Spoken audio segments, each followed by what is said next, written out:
우리 인사하겠습니다. 참 잘 오셨습니다. 한 번 더 인사할까요? 무더위에 건강 잘 챙기세요. 네. 오늘 말씀 제목은 우연인가 필연인가, 우연인가 필연인가라는 제목으로 나누도록 하겠습니다. 또 수예배에 나오지 못하신 분들을 위해서 제가 한번 룻기서 말씀을 간략하게 정리를 해드리겠습니다. 베들레헴에 남편과 아내 그리고 그 사이에서 태어난 두 아들들이 있었습니다.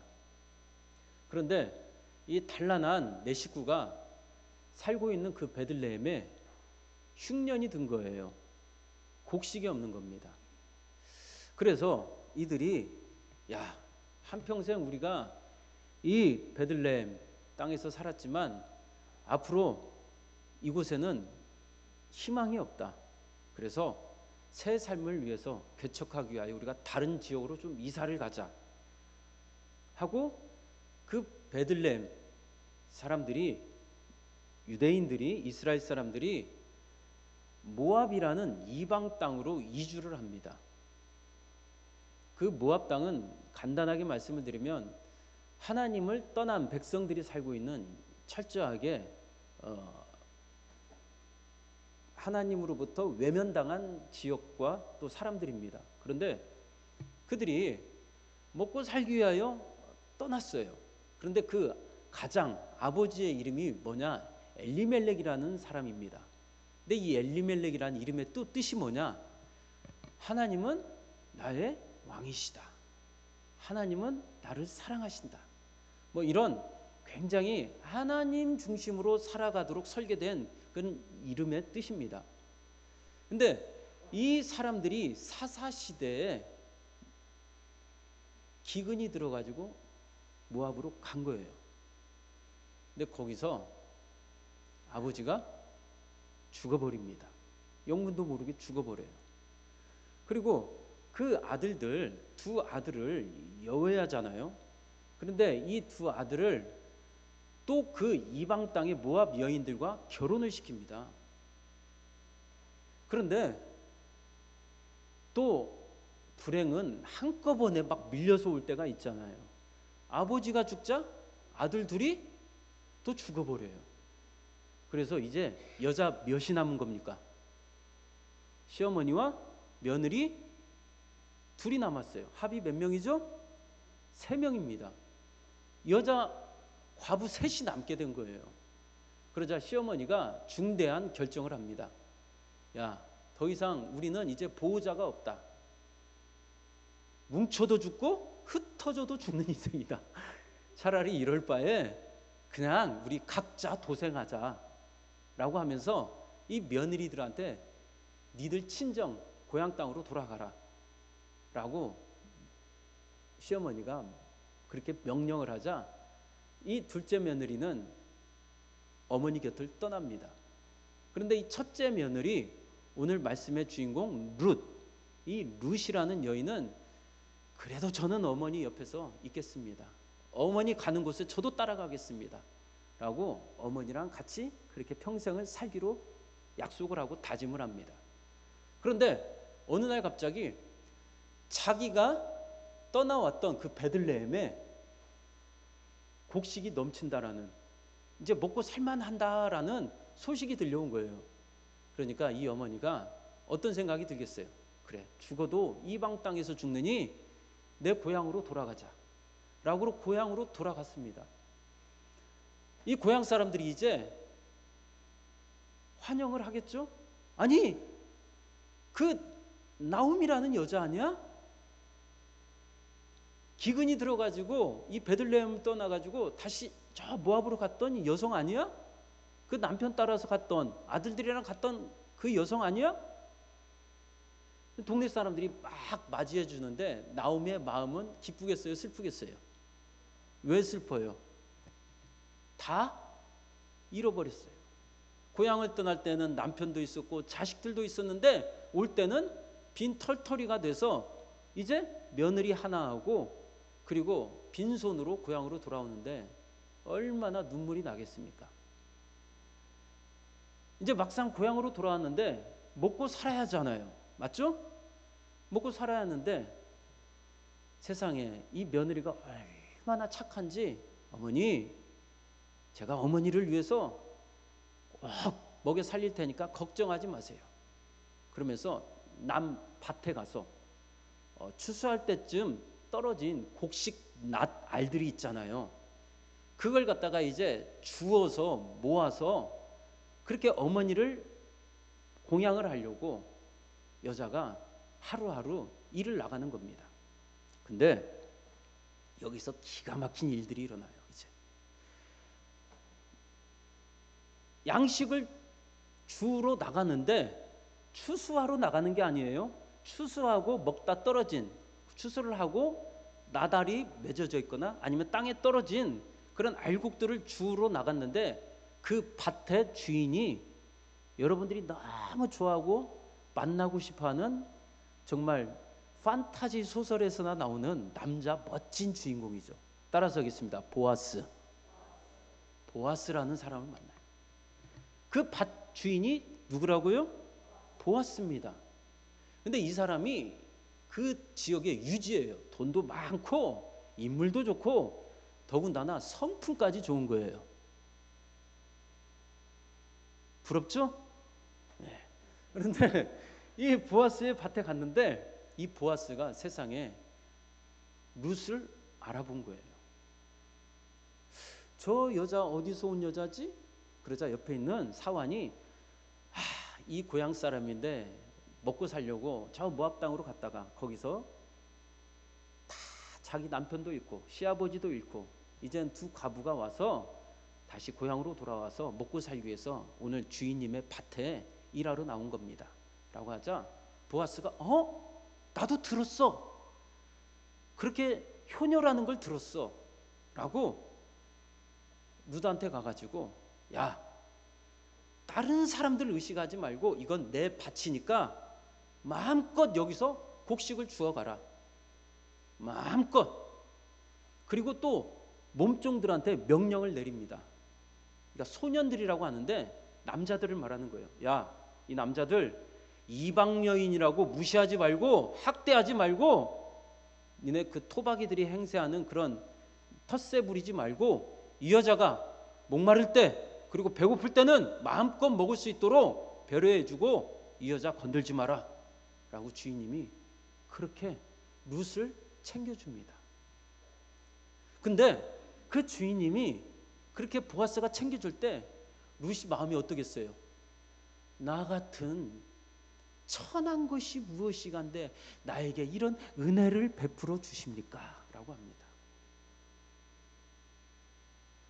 그때 이 보아스가 룻한테 딱 이런 말을 합니다. 따라서 하겠습니다. 내 딸아, 내 딸아. 여러분, 일명식도 없는 여자입니다. 그런데 그 룻을 뭐라고요? 딸이라고 불러요. 딸. 여러분들도 혹시 이렇게 부부 생활 하시면서 사시다 보면은 남편한테, 사랑하는 남편한테 좀 이러고 싶을 때가 있어요. 어쩌면 나를 좀 딸처럼 대우해 줬으면. 그렇죠? 또 때로는 나를 여자친구처럼 대우해 줬으면. 또 때로는 나를 언니처럼 나를 존중해 줬으면. 그럴 때가 있잖아요. 맞죠? 예. 근데 딸이라고, 보아스가 딸이라고 칭합니다. 자, 이렇게 배려를 해주는데 어느 날 룻이 또 다시 알곡을 주우러 나갔는데 세상에 놀라운 일이 일어나요. 알곡이 아니라 이번에는 곡식 단이 있는 거예요. 곡식 단들이 널브러져 있는 거예요. 우리도 벼를 추수하다 보면은 볏짚 단을 이렇게 수북히 예전에는 쌓아놨잖아요. 근데 이 볏짚 단이 아니라 알곡이 그대로 대롱대롱 매달려 있는 그 곡식 볏짚 단이 논에 널브러져 있는 거예요. 룻이 좋겠어요? 안 좋겠어요? 너무 좋아. 세상에 이렇게 곡식이 많이 매달려 있어? 근데 이게 버려져 있다고? 그러면서 그걸 갖다가 하나름 주워 담아가지고 왔는데 그 무게가 한 에바, 요즘 말로 말하면 22리터입니다. 1리터짜리 콜라 PT병 있죠? 그게 22병 있다고 생각해 보세요. 많다 적다. 한 쌀 한 감은 20kg 이상이 되는 거예요. 야, 세상에 이 두 여자가 먹기에는 부족해요? 충분해요? 횡재를 얻은 거죠? 그런데 알고 봤더니 이 곡식단을 이렇게 널브러뜨리게 한 게 보아스였던 겁니다. 자, 이제 한번 그 말씀을 한번 볼게요. 룻기서 2장입니다. 2장 15절과 16절입니다. 룻기서 2장 15절과 16절 시작.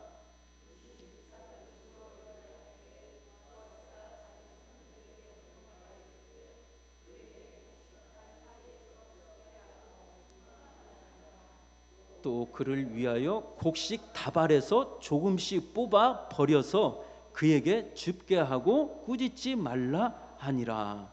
제가 봅니다. 17절 룻이 밭에서 저녁까지 줍고 그 주운 것을 떠니 보리가 한 에바쯤 되느니라. 이제 저를 보세요. 세상에 그 룻을 위해서 누가 이렇게 지금 뒤에서 배려한 겁니까? 보아스예요. 근데 룻은 이걸 안다 모른다? 몰라요. 야, 휘파람을 불면서 이렇게 주워가지고 그걸 가지고 가서 어머니한테 자랑을 해요. 어머니, 세상에 제가 이렇게 많이 주워왔어요. 그래서 기뻐하는 그런 내용입니다. 자, 이제 이 사건 속에 담긴 하나님의 은혜를 오늘 저와 여러분들이 나누고 이제 말씀을 마치려고 합니다. 여러분, 지금 룻은 자기에게 일어난 일들이 소위 팔자다. 아유, 내가 예전에 정말 전생에 무슨 잘못을 지었는지 나에게 이런 일들이 일어나냐 라고 자기 인생을 갖다가 정말 책망할 수도 있을 겁니다. 남편을 만났는데 남편은 하루아침에 얼마 살지도 못하고 죽어버리고, 거기다가 빈털터리가 돼가지고 고향을 떠나서 시어머니를 따라 베들레헴으로 오고, 거기서 막상 먹고 살려고 했는데 나에게는 귀에는 오지도 않고, 그래서 일단 남들이 추수하다가 버려진 그런 곡식이나 줍는 신세가 되었는데, 여러분, 우리는 흔히 이런 걸 뭐라고 합니까? 여자 팔자. 참 안됐다, 아니면 불쌍하다 라고 할 수 있겠죠. 그런데 어느 날 갑자기 이 룻에게 큰 자기를 배려해 주는 주인을 만나게 됩니다. 그런데 그 주인은 또 자기도 모르게 그 주인은 자기를 위하여 굉장히 치밀하게 룻이 먹고 살 수 있도록 그렇게 뒤에서 작전을 세웁니다. 여기에서 보면은 놀라운 단어가 있습니다. 16절에 보면은 이런 단어가 나오죠. 또 그를 위하여 곡식 다발에서 조금씩 뽑아 뭐해서 버려서. 이제 저를 보세요. 이 단어가 오늘 이 본문에 아주 놀라운 중요한 정말 키워드가 됩니다. 이 버리다라는 말은 따라서 하겠습니다. 던지다, 그리고 흘려보내다. 여러분, 주인은 자기 사랑하는 종을 위해서, 여인을 위해서 의도적으로 흘려보냈다라는 거예요. 저는 이 본문을 보면서 아차, 야, 또 다른 하나 사건이 생각이 났습니다. 여러분, 혹시 츤데레라는 말을 아시나요? 츤데레, 일본어입니다. 일본어. 츤데레, 따라서 하겠습니다. 츤데레. 이건 요즘 너무 유행하는 단어라서 꼭 아셔야 돼요. 누군가가, 우리 자녀들이 우리 아빠는 츤데레야 라고 혹시 그런 말씀 들어봤을 겁니다. 아니면 어디 가서 이런 단어가 요즘 유행어인데, 이 츤데레라는 말은 무슨 말이냐, 성격이 아주 무뚝뚝해요. 그리고 엄격합니다. 그런데 속마음은 굉장히 사랑으로 똘똘 뭉쳐진 사람을 츤데레라고 합니다. 그래서 소위 자녀들이 아빠를 얘기할 때, 아이 우리 아빠는 츤데레야, 굉장히 우리한테는 엄하고 무뚝뚝하고 에이 저리 가 하면서 귀찮아하는 것 같지만 속은 누구보다도 우리를 사랑해주는 정말 자상한 아빠야 라고 하는 거예요.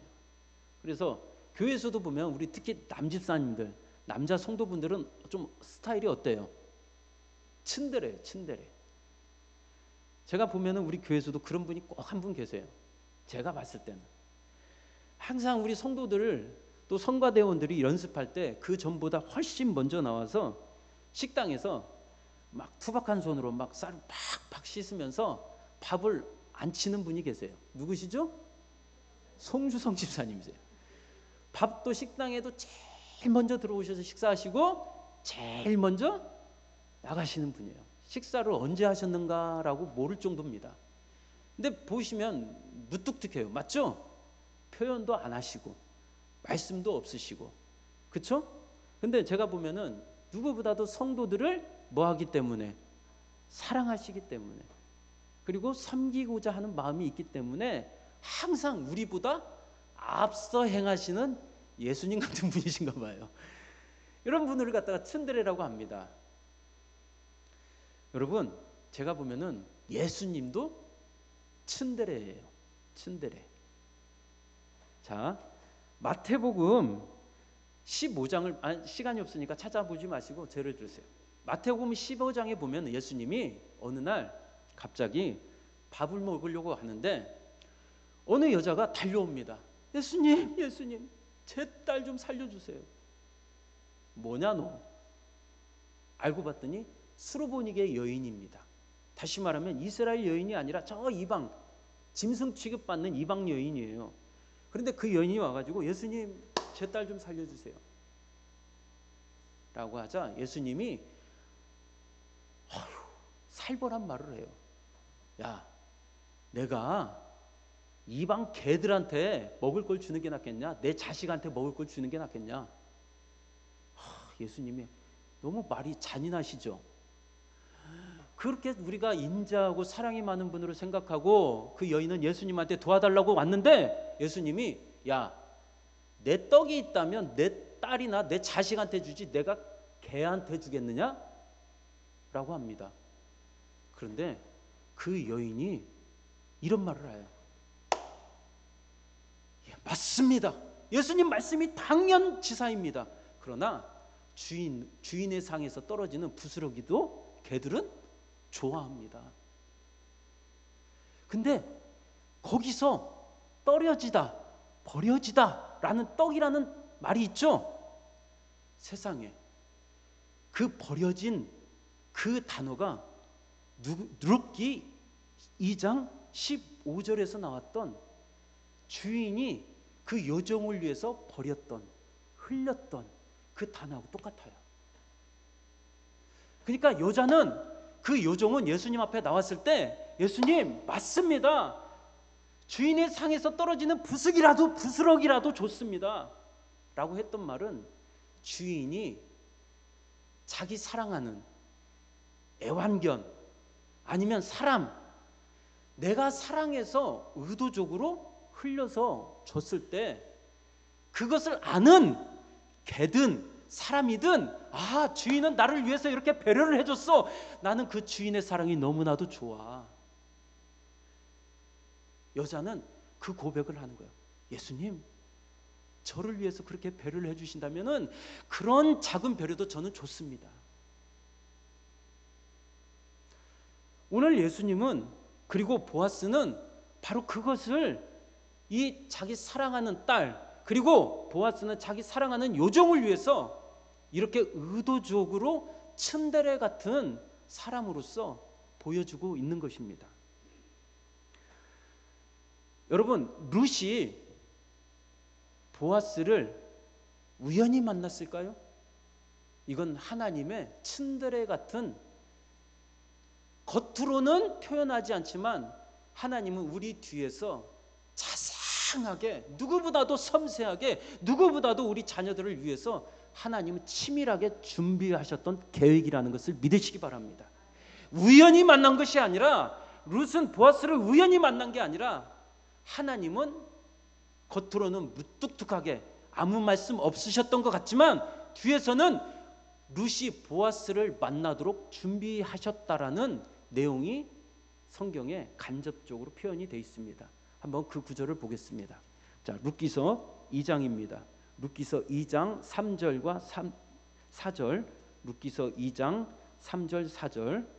자, 시작. 룻이 가서 베는 자를 따라 밭에서 이삭을 줍는데 우연히 엘리멜렉의 친족 보아스에게 속한 밭에 이르렀더라.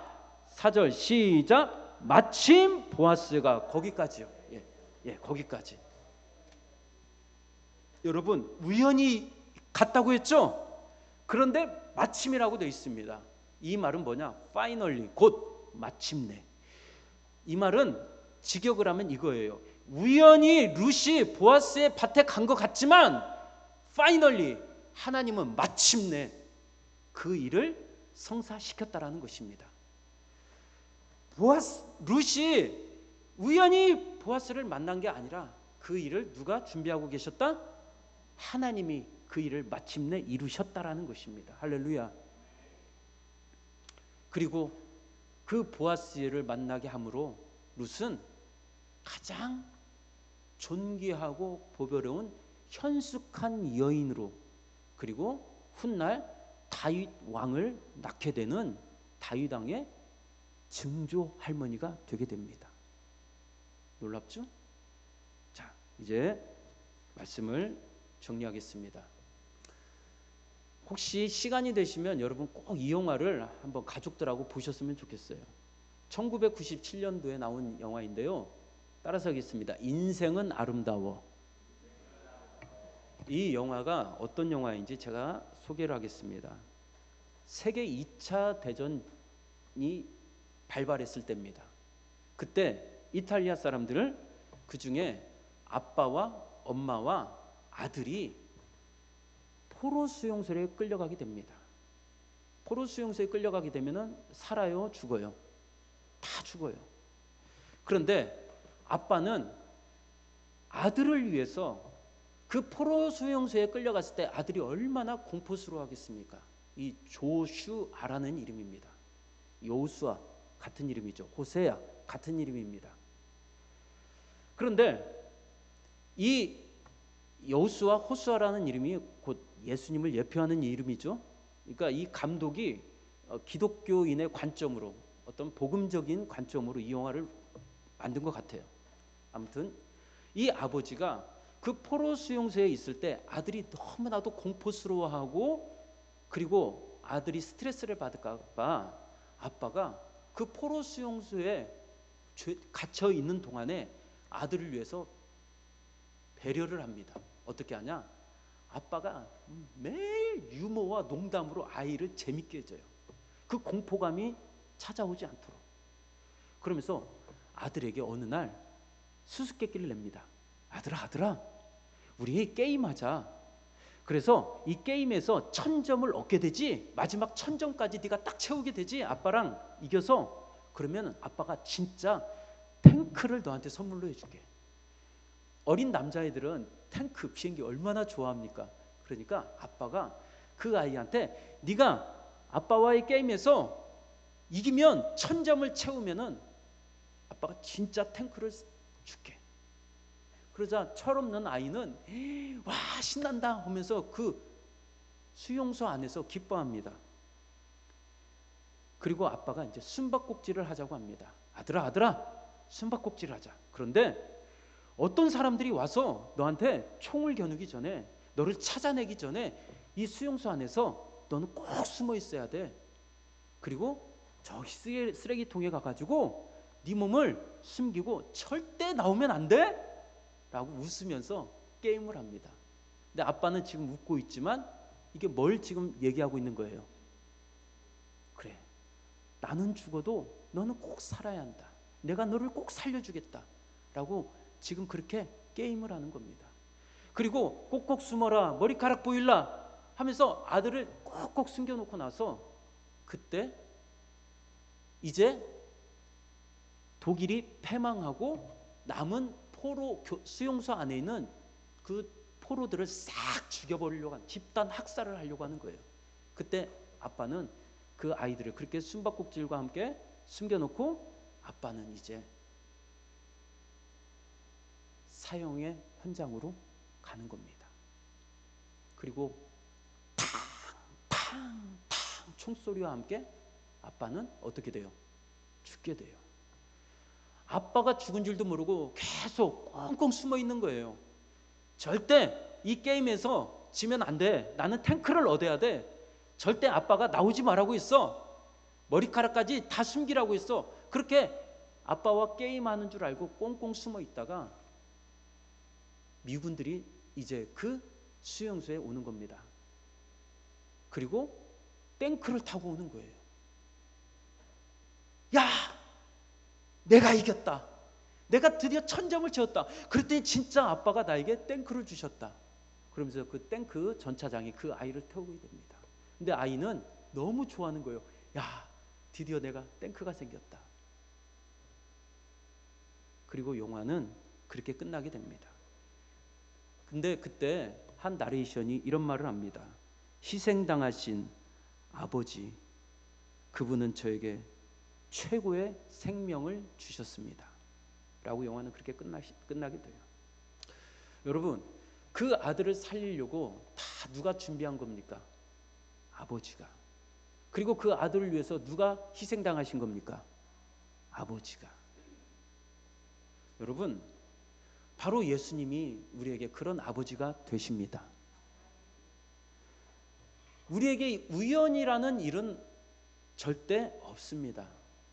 하나님이 우리 인생을 그리고 우리의 영혼을 위해서 하나님은 가장 최선을 다하여 지금도 치밀하게 준비하고 계시고 우리의 삶을 앞서서 인도하시고 이끌어 가신다는 것을 믿으시기 바랍니다. 루시 보아스를 우연히 만난 게 아니었습니다.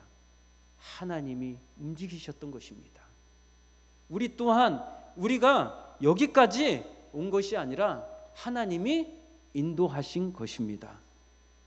우리의 인생에 우연이란 없습니다.